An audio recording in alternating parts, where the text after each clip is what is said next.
بسم اللہ الرحمن الرحیم۔ السلام علیکم۔ آپ حجاج بن یوسف کے نام اور شخصیت سے یقیناً ناواقف نہیں ہوں گے۔ اس شخص کو عبد الملک نے مکہ، مدینہ، طائف اور یمن کا نائب مقرر کیا تھا اور اپنے بھائی بشر کی موت کے بعد اسے عراق بھیج دیا، جہاں سے وہ کوفے میں داخل ہوا۔ ان مقامات میں 20 سال حجاج کا عمل دخل قائم رہا۔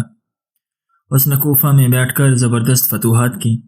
اس کے دور میں اسلامی فتوحات کا دائرہ سندھ اور ہند کے دوسرے علاقوں تک پھیل گیا، حتیٰ کہ مسلمان مجاہدین چین تک پہنچ گئے تھے۔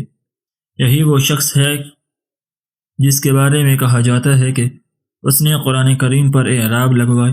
اللہ نے اسے بڑی فصاحت و بلاغت اور شجاعت سے نوازا تھا۔ یہ حافظ قرآن تھا، شراب نوشی اور بدکاری سے بچتا تھا۔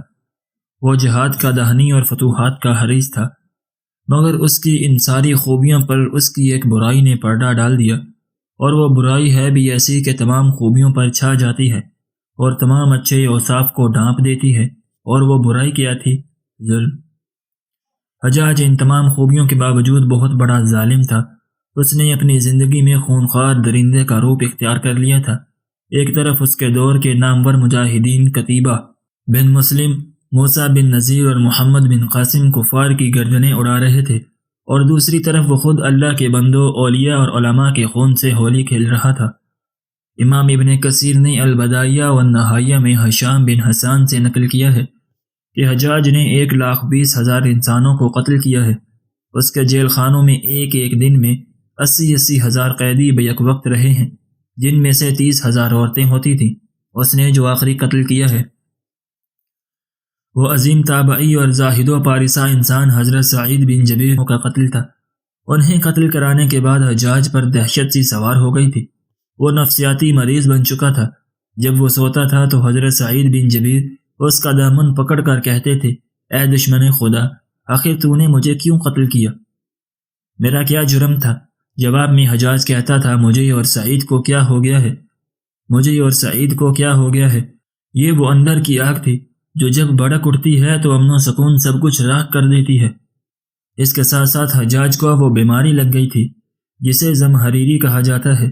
سخت سردی کلیجے سے اٹھ کر سارے جسم پر چھا جاتی تھی اور وہ کانپتا جاتا تھا۔ آگ سے بری ہوئی انگیٹھیاں اس کے پاس لائی جاتی اور اس قدر قریب رکھ دی جاتی کہ اس کی کھال جل جاتی، مگر اسے احساس نہیں ہوتا تھا۔ حکیموں کو بلایا تو انہوں نے بتایا کہ پیٹ میں سرطان ہے۔ ایک طبیب نے گوشت کا ٹکڑا لیا اور اسے دھاگے کے ساتھ باندھ کر حجاج کے حلق میں اتار دیا۔ تھوڑی دیر کے بعد دھاگے کو کھینچا تو اس گوشت کے ٹکڑے کے ساتھ بہت سارے کیڑے لپٹے ہوئے تھے۔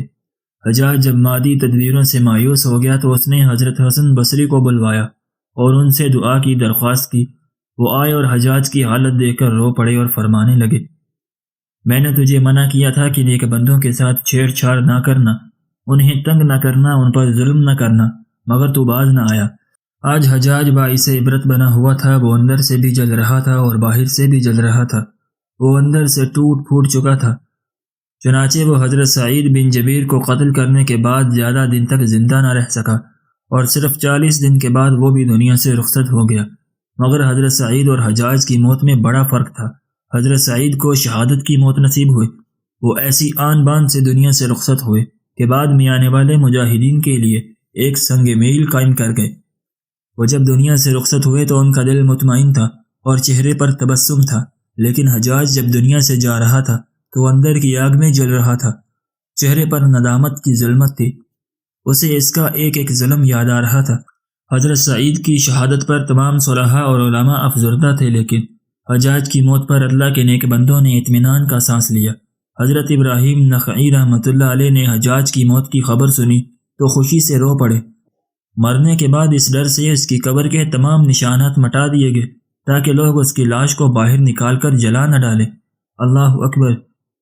یہ اندیشے اس شخص کی قبر کے بارے میں ہو رہے تھے جس کے سامنے اس کی زندگی میں لوگ کھڑے ہوتے تھے تو ان پر لرزہ طاری ہو جاتا تھا اور لوگ اس کے ڈر سے دیوانے بن جایا کرتے تھے۔ اسماعی نے ایک واقعہ بیان کیا ہے کہ جب حجاج حضرت عبداللہ بن زبیر رضی اللہ تعالیٰ عنہ کے قتل سے فارغ ہو کر مدینہ آیا تو اسے مدینہ سے باہر ایک شخص ملا۔ چونکہ حجاج کے چہرے پر نقاب تھا اس لیے اس نے حجاج کو نہیں پہچانا۔ حجاج نے اس سے مدینے کا حال احوال دریافت کیا۔ شیخ نے کہا بہت برا حال ہے، رسول اللہ صلی اللہ علیہ وسلم کے حواری قتل کر دیے گئے ہیں۔ حجاج نے پوچھا ان کو کس نے قتل کیا ہے؟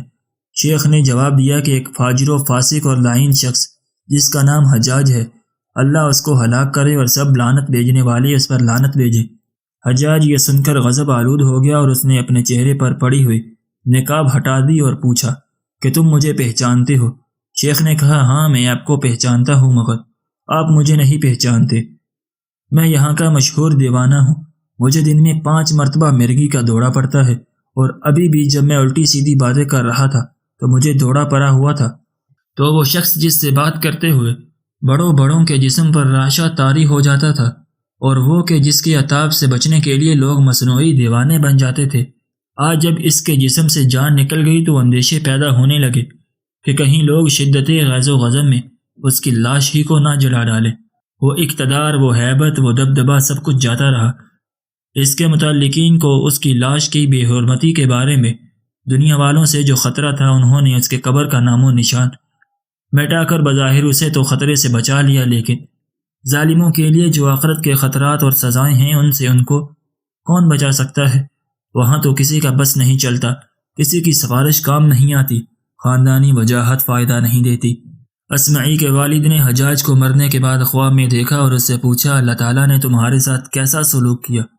اس نے جواب دیا کہ میں نے جتنے قتل کیے تھے ان میں سے ہر ایک کے بدلے مجھے بھی قتل کیا گیا۔ اسے صرف حجاج کا معاملہ نہ سمجھیے گا، ہر ظالم کے ساتھ آخرت میں یہی ہوگا۔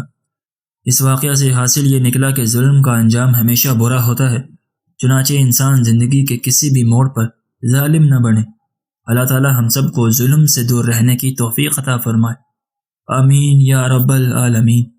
ناظرین، اگر آپ کو آج کی ہماری یہ ویڈیو پسند آئی ہو تو ہماری ویڈیو کو لائک کریں اور اپنے دوستوں کے ساتھ شیئر بھی ضرور کریں، اور اگر آپ نے ابھی تک ہمارا چینل سبسکرائب نہیں کیا تو ہمارے چینل کو بھی سبسکرائب کر لیں، اور کومنٹ باکس میں نبی صلی اللہ علیہ وسلم کی پہلی زوجہ محترمہ اور سب سے آخری زوجہ محترمہ اور سب سے لاڈلی زوجہ محترمہ کا نام ضرور لکھ کے جائیے گا۔